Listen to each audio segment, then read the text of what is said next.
all those gutsy women out there, welcome to The Girls. We have a very special guest. Actually, she's a reoccurring guest on The Girls, Yes, right? Returning guest, and I'm so happy that she came to join us. Yes. Dr. Sylvia Lafair, and she is an award-winning author. She's written several books, and we have the newest and latest edition that she's written, but we have so many great things to talk with her about. And Sylvia, first of all, we'd like to welcome you to the show. Thank you so much for coming back. Oh, it was so much fun. I'm here again. We are so thrilled. You've been very, very busy since last time we've seen you. Yeah. Now, we want to mention that your first book was Don't Bring It to Work, okay? And we're going to talk about the seminars that you did and the retreats that you hold, because I actually went to one a couple years ago, so we'll talk about that later. But give everyone some background about Sylvia and how you got started writing books about what you write about. Well, the books came after. So here's how it started. And it's kind of a sad story with a happy ending. Those are good. Yeah. So when I was 14, I watched my father die of a heart attack. And what happened was it kicked my, pardon my French, but it kicked my ass into high gear to live a life of outrageous adventure. So I did all kinds of things. I climbed the pyramid in Egypt under a full moon. I hiked into Machu Picchu on the Inca Trail. It was kind of amazing, all the things that I did, until I realized that I was still running. I was running away from my grief and my sadness. And once I found that, I said, I need to do something that's going to heal the shock of a sudden death and move me to a new place. I became a family therapist, so I could help other families who had to go through grief and upset and hurt. You know, there's death, there's divorce, there's separation, there's all kinds of things. And I did that for a long time. And that was the beginning of what's in Don't Bring It to Work. That was the beginning. Yeah. And so were you healed yourself through helping other people, or were you healed before you became a family therapist? Oh, what a perfect question. The answer is yes and yes. Yes and yes. Both. Both. We're always healing. Yeah. I began the journey, and as I began to see that I was running away from hurt and pain and sadness and had to bring it and face it, that's when I was able to start really helping people. But here's what happened and how all these books and these seminars came to be. It's kind of a funny story. So we were in suburban Philadelphia, and we had a pretty big center with a lot of therapists that we had trained. And one night we were doing a program for parents whose adolescent kids were driving them nuts. So obviously All of them. the room was packed. And at the end of it, a man came up to me and he said, will you come work with my leadership team? I said, why? He said, they're fighting. I said, so what? He said, but Sylvia, you work with people who have to get along, families. They have to get along. Made sense? So I went in and began to work with his group, and they started getting along better because I was taking what I knew about families and how they need to work together. And from that, I took a left-hand turn into the world of work. And that's how Don't Bring It to Work came about. So we need to have you go work with all the world leaders to have world peace. Right. Because you're able to get everybody organized and on the same page and to have tolerance for one another. I'll give you my card. All right. You can take it there. Sylvia Lafair for president. When you work, I like the sound of that. When you work with families and you bring that into the workplace, you basically have a working family environment where everyone has that role, the roles that you see in a family. And you talk about that in your book. Janine, you are right on. Because I read the book.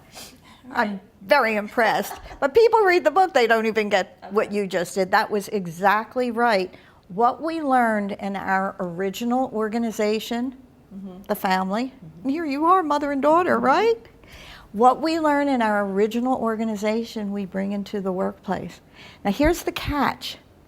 We can be mature and responsible and wonderful much of the time, but when stress hits the hot button, we all revert back to patterns we learned as kids, and we become annoying, and we sulk, and we become like thumb-sucking toddlers or babies banging their hands, to get the attention. So we have to begin to learn how to harness that. Make sense? That makes a lot of sense, but it's hard to break bad habits and it's hard to break old habits. So where does this come in? You have seminars that help people through this. I know, Janine, you've gone to one of the seminars. I went to the retreat, and the retreat I went with one of my good girlfriends Right. just to get away. My kids were really young at the time, and I just needed time to, I was working full time, not sleeping, having the family at home, so you really don't have a lot of time for yourself. And I wanted to find myself again, and it was my time to force yourself to have that silence in your life, to just focus on yourself and to rebuild. And like you said, growing up, knowing who you are and what you're about, and how you were going to make a difference in the world and all that kind of stuff. So it really brought a lot of good things. Yeah, to the it was. surface. I want you to know you have a pretty cool daughter. Well, I want you to know that you did a pretty amazing job as well, because I did see some changes in Janine, and it's every mother sees it in their children. I mean, when they get married, you're still your daughter, they're still your baby, whatever, but then they become a mother themselves. And you can only give so much advice. Sometimes they just have to wade through it and grow through it and whatever. And it's that aha moment that she had, I think, at your seminar that turned the bulb on, and it was able to give her a little bit of insight as to what all mothers are going through. Not only as a mom, but when you say don't bring it to work, when you Right. look at being a gutsy woman, and we're going to talk about what does gutsy mean, owning your own business and being young and being a woman is a lot harder than it is to be a man in leadership. Yes. And in a leadership role. At least that's my opinion. How men and women treat you, right? How you should act, and we talked about this. I don't want to give all of everything away from the retreat, but when a woman is authoritative, she's being bitchy, but when a man's authoritative, he's being a leader. Exactly. Right? Oh, and I have a little quick story. Okay. I owned a jewelry and gift shop Uh-huh. before coming full-time with my husband with this particular business. With my background, of course, doing my business, I made a lot of the decisions. I was the owner of the business. I had to run the business. So I gave every one of my employees an opportunity I would work with them. I would never have them do anything that I wouldn't do. I worked with my employees. They didn't work for me. But one particular instance where I had a sales rep come to me, it was a gentleman, and he came to my store and I said to him, I really have to check with my husband on this. And he said to me, oh, is it one of those Italian things? And I just looked at him and I thought, huh? And then I realized he was referring to the fact that he thought I was subservient to my husband because I was a woman. So with that in mind, we're going to see Sammy over here is telling us we have to wrap it up on this first one. We're going to go to commercial. But stay with us, because when we come back, we're going to talk more with Sylvia Lafair.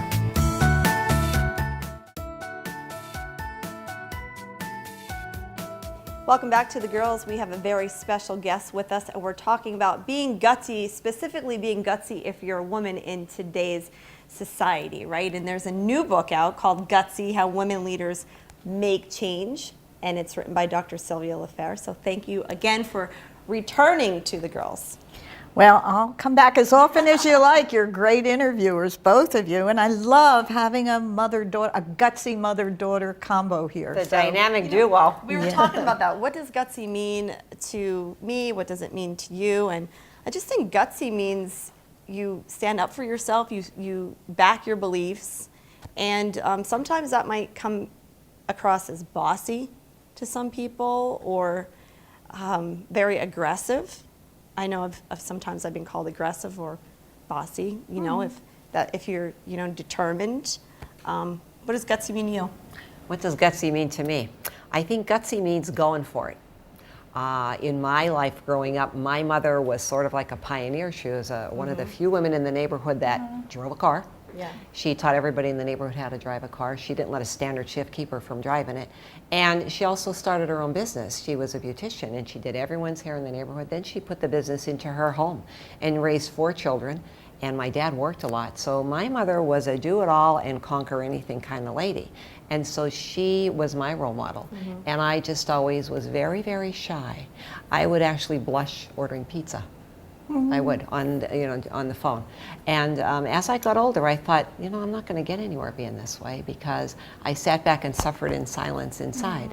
And so the first time I spoke up, I realized that people actually listened to me. In fact, it was a doctor who said that to me. Yeah. Or at least having that goal and going after it. Yeah. It doesn't matter if someone hasn't done it before. Well, this is the time. It's the time for Gutsy. So I'll tell you how I really got to this title and how it happened. So I have to be my brother for a minute. Okay. You were not supposed to be born, my teenage brother said to me one day to shut me up. And he did for a minute. And then I looked at him, I was a preteen, and I looked at him, I said, well, I'm here, so that's it. And I said, by the way, I know the backstory. So let me tell you the backstory, it's very interesting. When my brother was born, my mother got sick, and she ended up having a kidney removed. And she was told not to have any more children. And as the story goes, she just didn't only want to have one child. So she went doctor shopping. She went to different gynecologists, pediatricians, internists. She just kept going. She said she must have gone to 8 or 9 doctors, and they all said, you're crazy, you can't have a child, don't have a child, no child. She finally found one man who said, you really want this child? And she said, yes. He said, it'll be between you and me and God, whatever you believe in. So she goes home, and she said to my father, the doctor said it's fine, so let's get in bed. That was good. Wow. Right to the point. Right? And here I am. So, we all have a model of somebody. I mean, you talked about your mother. I talked about my mother. Janine, you can talk about... My mother's here. No, just always, I grew up, we were talking about this as a traditional family and how times are changing with...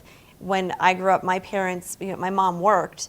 Most moms didn't work at the time. It was at that transition where now it's common for mom and dad to both work. Right. And although we still have responsibilities in the household, for a man, I know in my house, my husband takes on the duties of grocery shopping and taking care of dinner and stuff, because I'm the one who's working later. So the roles are getting done, but they might be done in a different way, and it doesn't necessarily mean that it's wrong.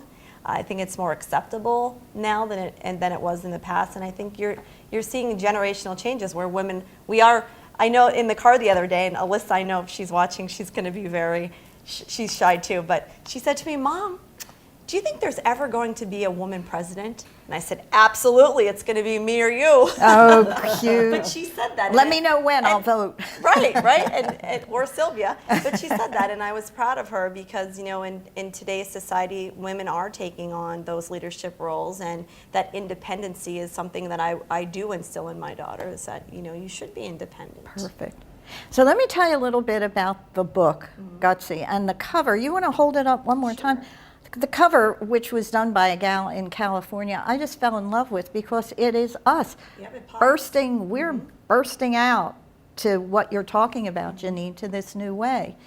But what we have to do is there are 3 patterns that we work with that have women's names on them. So see which one fit. One is a pleaser, somebody who says yes all the time and no gets stuck in their throat. The other is a rescuer, who will jump in and do things for people. A lot of nurses become rescuers. I was one, the therapist becomes a rescuer. The other's a martyr. And that's somebody who will, if there's a heavy rock that has to be pushed up a big hill, they'll do it themselves, complaining the whole time.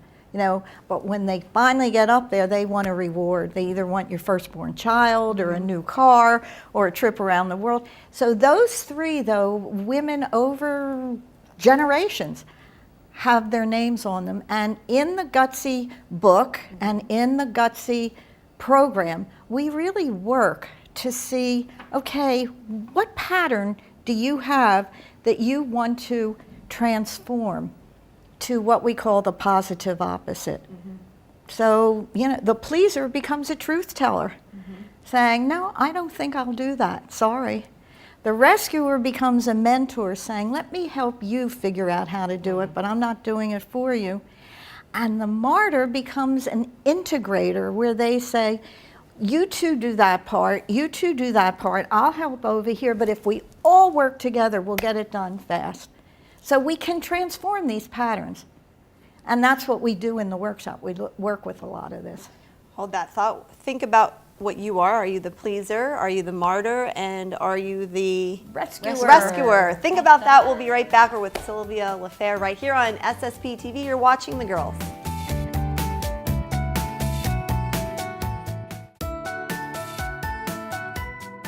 Welcome back to The Girls right here on SSP TV. We have an award-winning author with us today. She's back, Sylvia Lafair, and we're talking about being gutsy in today's society, in the workplace, which stems from being at home in the family environment, right? Exactly. So I think the first organization, if I read in your book, is the family. Absolutely. And so when you're running a family, you are running a business.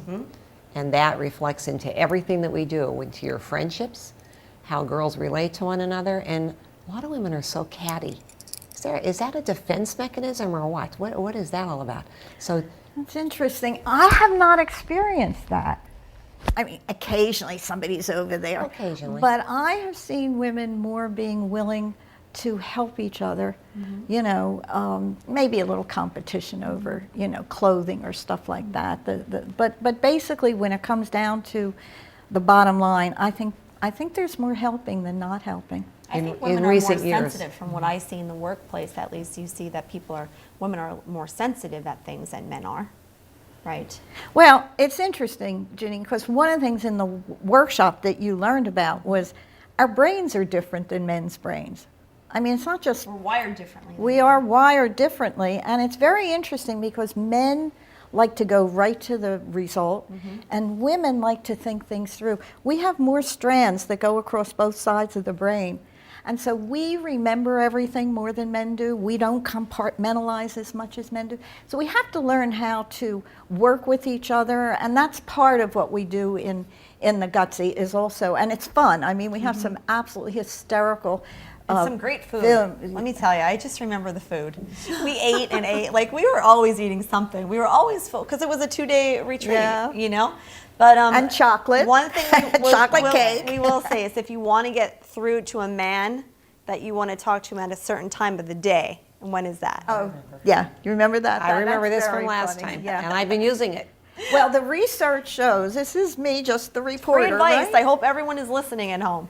The research shows that women speak more words a day than men. So I'm going to make this up because I can't remember the exact number, but let's say we speak 8,000 words a day and men speak 4,000.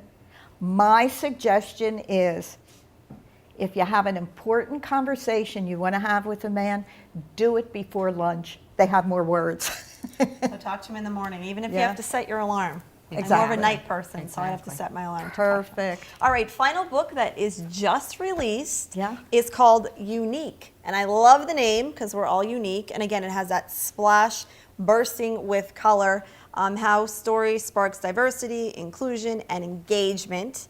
Now, this book I didn't read yet, but I will, because we're all unique and connected. So what's this book about? Well, we're at a time right now where one side is all the technological stuff, the other side's the human stuff, and deep down in the human stuff, we all have a story. And I know you're a twin, Right. but your story, even though it's a boy-girl twin kind of thing, even if it was identical twins, your stories would be different, just by virtue of who popped out first, right, Mama? That's right. So when we look at unique, and here's where I got to this, and I have to go back to my father's death, because what we teach is what forms us as family. We've been talking about that. Culture. Times are changing right now, so we see cultural changes. And crises, what I call hardening of the emotions, which happened to me. But I remember when, before my father got sick and died, I was talking to him because he was in a family business with two brothers. It was a very lucrative family business, but they fought all the time.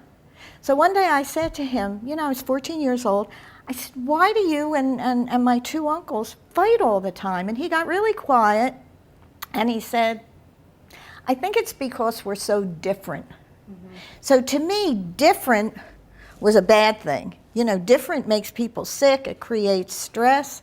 And I started thinking about this before I wrote the unique book. If we could hear each other's stories, not the whole story, you don't have to hear from the day I was born and everything you do, but highlights, it makes a difference. And what we've done in our leadership program, everybody has an opportunity to tell their story.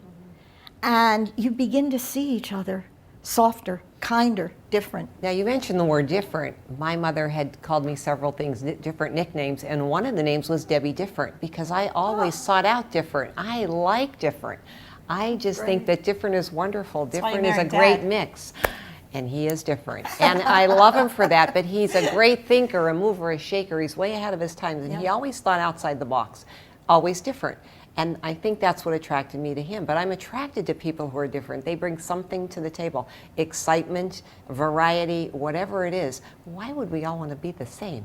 And I often wonder that, why some people only like the same thing over and over again. That's their taste. Again, unique. We're unique in our own way. But I just love different. Don't you, Judy? You like different. Well, I think the piece when we move, because different has created wars, different has created dissension, and if we could see each other as unique and different, different, but accepting there. You have to accept, right? And you how have you to react accept to it. change is what you need to look at. Right. Because, Yeah. like you said, society is changing, so some people, will judge that.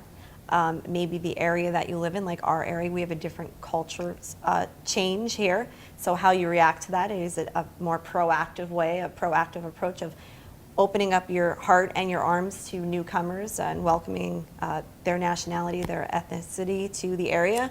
So that kind of thing. So being unique and embracing it, or being unique and saying, I don't know about this change, could be, like you said, good or bad. yeah. And it works everywhere. So when you start to look at and learn your story, because in all three books, there are 13 of the most common patterns. We talked about the three that women have, but there are others. There's the superachiever, there's the denier, there's the rebel, which I have. There's the drama queen or king that all comes in. But these patterns we have to look at and say, should we arrest them? Literally say, psh, get in jail, we don't need you anymore, or should we keep them? They're good patterns too. But in all three books, that's the theme that binds them together. And all of the theme, I'm sorry, the three books, the theme of all the three books is what? Your message is working together, Well, being an open mind, having an open mind.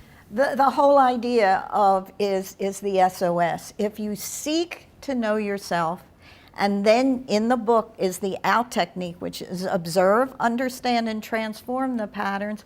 So it's SOS, seek, observe, understand, transform, and then soar. And when you soar, people will come to you. I have people say this all the time. I started to work to change these patterns, and everybody at work or in my family is now coming to ask me to help them. Right. How did that happen? It's because you have a certain gutsiness, vibes, effervescence. I think I said the word right. Well, we have about 1 minute left, and we want to let people know if they want to get in contact with you, if they want to find out more information on any of your retreats throughout the year, how can they do so? Well, we have two websites. One is sylvialafair.com, and my name's right there. It's Sylvia with a Y, and Lafair is LAFAIR.com. Or our other website is our business company, which is Creative Energy Options, so it's ceoptions.com. Okay. And how do we get a hold of any of these books? Right on Amazon. I'm going to get a hold of mine right now, because I'm going to have you autograph my copy as well. I can't wait to read the newest book. All right. Wonderful. Well, That's we'll have my you back pleasure. on, and I'm sure there'll be book number 4 coming up, or It's getting some other, ready. I figured, another accomplishment by Sylvia. But thank you again for joining us here on The Girls. It's always a nice time to have you on the show. Thank you, ladies. Or girls, whatever you want to be. The Gutsy Girls. We'll see you Gutsy next time. Girls.